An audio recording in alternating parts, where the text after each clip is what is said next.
Salut à tous, bienvenue dans cette nouvelle session de Millennials Fortunes Education. Josh ici encore une fois. Et aujourd'hui, lundi, le 22 mai. Bon début de semaine à tous. Comme vous le savez, chaque lundi, nous faisons quasiment une projection de la semaine. Ok. Nous allons commencer par jeter un coup d'œil sur le calendrier économique, voir qu'est-ce qui est en train de se passer ou quelles sont ces annonces que nous aurons, bien sûr, cette semaine, sur quelle paire et je veux dire quelle devise. Et ensuite, on transitionne sur notre MetaTrader pour voir bien sûr ce que les différentes paires sont en train de former.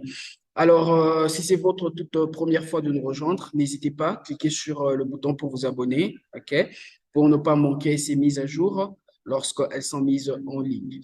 Alors, on va y aller. On va commencer par le calendrier économique. Vous pouvez bien sûr obtenir ce calendrier à partir du site de notre courtier, ok, tdmarket.com.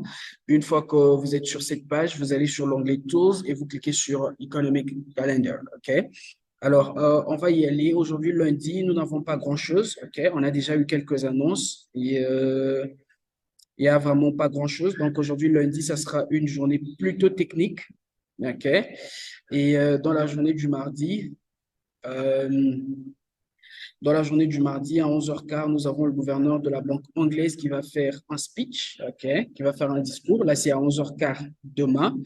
Et à part ça, nous avons également à 16h juste sur le New Home Sales, nous avons quasiment une annonce, ok, sur le dollar américain. Voilà, voilà, je cherchais le mot, le dollar américain, ok.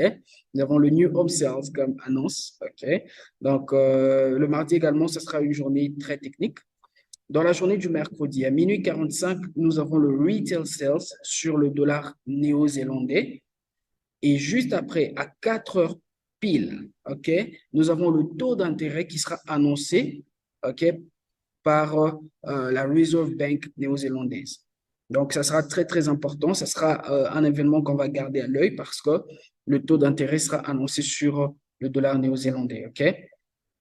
Et bien sûr, juste après, à 8 heures juste, nous avons le CPI month to month sur le livre sterling, très important également.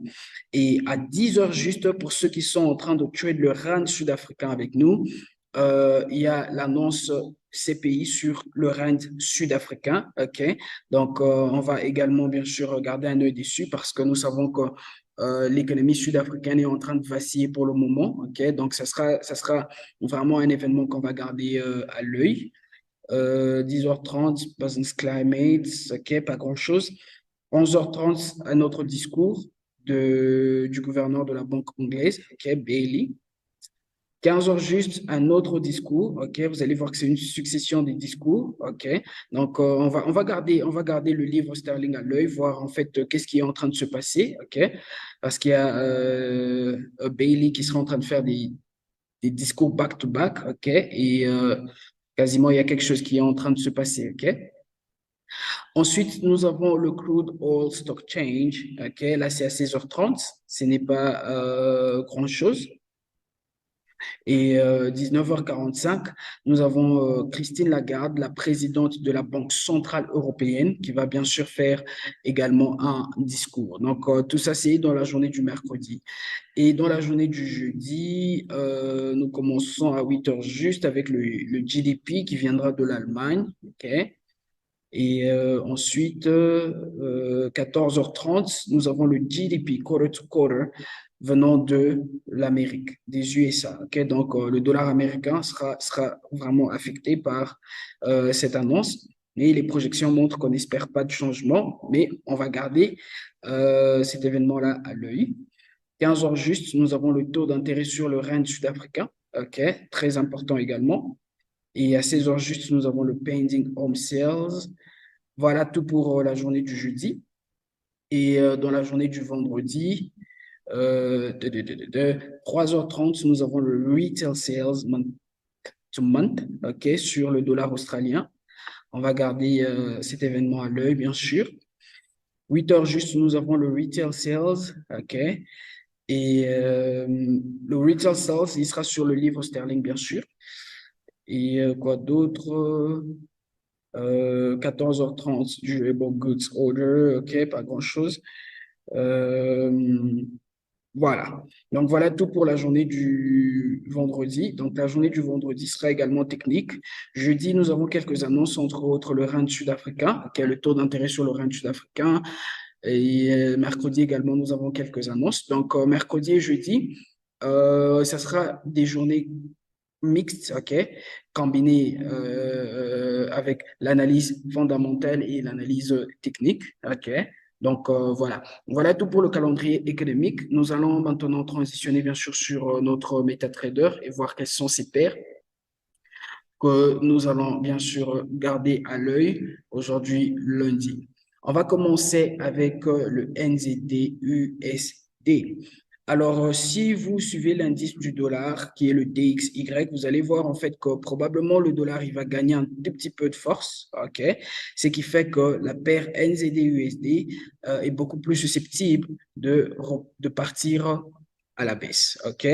Là, c'est premièrement, mais quand nous regardons l'analyse technique, OK, nous avons eu ce mouvement impulsif baissier. Vous voyez ce mouvement impulsif baissier, OK, très agressif, et nous sommes maintenant en train d'avoir cette correction. Le prix nous a donné cette correction qui est quasiment une correction complète. Et vous allez voir en fait que cette correction, qui est une correction à trois vagues, elle est revenue dans nos zones FIB. OK? Cette correction est venue dans nos zones FIB. Alors, on ne va pas rentrer dans cette position d'aussitôt, OK? Parce que quand nous regardons les candlesticks qui sont là, on n'a pas encore eu vraiment des bougies de rejet, OK? Vous allez voir qu'on a eu cette bougie qui nous montre bien sûr une indécision sur le marché, OK? Nous avons encore une indécision dans cette zone, OK? Donc, littéralement, il n'y a pas encore eu de confirmation de rejet dans cette zone, OK? Et vous allez voir en fait que les autres bougies qui ont suivi, notamment les deux là, OK? Nous avons cette bougie et cette autre, nous indiquent en fait qu'il y a plus de chances que le prix repousse encore un tout petit peu au-dessus. Donc, il se peut que le prix pousse encore au-dessus, OK? Pousse encore au-dessus, peut-être aller dans cette seconde zone FIB, OK, et ensuite maintenant repartir à la baisse. Donc jusque-là, rien n'a changé sur NZD-USD. Qu'est-ce que nous recherchons? Nous sommes en train de rechercher une vente, OK. Nous essayons d'avoir ce mouvement baissier qui est potentiellement en train de venir, mais pour l'instant, on veut avoir des confirmations à ce niveau. On veut avoir des confirmations dans cette zone. Est-ce que nous aurons des rejets dans cette zone? Si nous n'avons pas de rejets, on va attendre jusqu'à ce que le prix va nous donner des rejets sur des bougies. OK? Donc voilà, avec NZD-USD, nous sommes patients, attendons voir ce que le prix va nous donner. Ensuite, nous avons EURO-CHF. Alors, EURO-CHF, si vous faites partie de notre groupe, on a discuté de cette paire, OK? Là, je suis sur le daily. Nous avons ce mouvement baissier, n'est-ce pas? On a eu ce premier mouvement de notre correction. On est en train d'avoir ce second mouvement de notre correction et potentiellement, nous aurons un troisième mouvement qui va maintenant nous donner une plus grande correction et ensuite continuer notre mouvement baissier. OK? Alors, qu'est-ce qui va se passer là? Pendant que le prix est en train de former cette troisième vague, OK? Nous allons profiter de cette troisième vague et prendre ce trade. Alors, si vous remarquez ceci, nous allons considérer bien sûr ce mouvement comme notre mouvement haussier. Comme notre mouvement haussier. OK? Et ensuite, nous avons bien sûr notre première vague dans la correction. OK? Nous avons cette seconde vague et bien sûr cette troisième vague. Alors, on avait une position en cours, c'était une position plutôt agressive, mais notre stop loss était vraiment, vraiment resserré. Donc, c'est pas grand-chose. On voulait tester cette zone, voir ce que cette zone va faire. OK? Et on avait établi quelques possibilités, OK, quelques probabilités. C'est que soit le prix allait repartir à la hausse, OK? Si le prix repartait à la hausse, on serait bien sûr en profit. Une seconde probabilité, le prix allait bien sûr nous stop out, mais ça va nous donner un nouveau lot. Et c'est ça que le prix est en train de faire. OK? Quand vous comparez ce lot par rapport à celui-ci, vous allez voir en fait que le prix nous a déjà donné un nouveau lot, c'est qui va nous donner une autre opportunité d'achat. OK? Donc, c'est exactement ce qu'on voulait voir. OK? Soit le prix allait repartir directement ou carrément, il allait nous donner un nouveau bas OK, et bien sûr repartir à la hausse. Donc, qu'est-ce que nous attendons ici? Nous attendons voir des rejections. Le prix nous a déjà donné un nouveau bas. OK, il se peut que le prix continue encore un tout petit peu, qu'il nous donne des rejections. Une fois que le prix nous donne des rejections, dans cette zone, OK, nous allons bien sûr prendre quoi? Prendre un achat et anticiper un achat juste sur le court terme, jusque sur, bien sûr, cette zone de résistance. Parce que souvenez-vous, quoi, ça sera la troisième vague. Et une fois qu'elle atteint, bien sûr, cette zone, elle pourra donner un nouveau haut et puis repartir à la baisse, OK? Donc, voilà, avec Euro CHF, le prix nous a donné un nouveau bas là. Alors, nous attendons maintenant à voir quoi? Nous attendons prendre un achat après des confirmations des bougies. La troisième paire, ok, c'est quasiment euro-odd, ok. Avec euro-odd, on a également discuté de cette paire le vendredi. Alors, vous allez voir en fait que le prix est en train de continuer avec son canal descendant. Il descend agressivement, il se retrace. Et là, il est descendu agressivement. Au lieu de se retracer, il est en train de nous donner cette correction. OK? Vous voyez cette correction-là. Alors, du coup, qu'est-ce qui va se passer? Nous allons attendre, en fait, que le prix vienne tester cette zone, que le prix vienne tester ce haut-là. OK? Nous allons attendre quelque chose de comme ça, que le prix teste ce haut, que ça nous donne un nouveau haut pour nous donner bien sûr une correction complète. Et ensuite, nous allons anticiper quoi? Nous allons anticiper une vente. OK? Donc, nous avons potentiellement un nouveau cycle qui est en train de se former.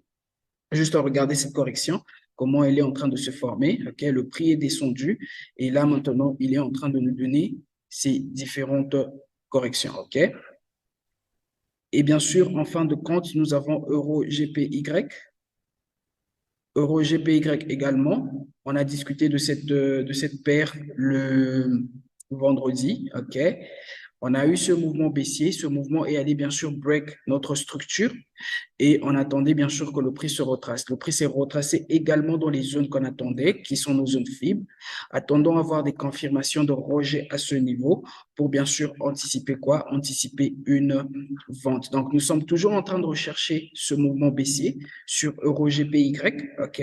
Tout ce que nous attendons, c'est avoir des confirmations à ce niveau, des confirmations de rejet dans cette zone pour bien sûr prendre une vente. Donc, voilà les quatre premières paires de cette semaine. Gardons ces paires à l'œil, OK? Bien évidemment, ces paires sont susceptibles de nous donner des trades cette semaine, mais nous allons attendre et voir bien sûr ce que ces paires vont nous donner. Donc, merci encore une fois. Je nous donne rendez-vous demain à la même heure. Que Dieu nous bénisse et à très bientôt.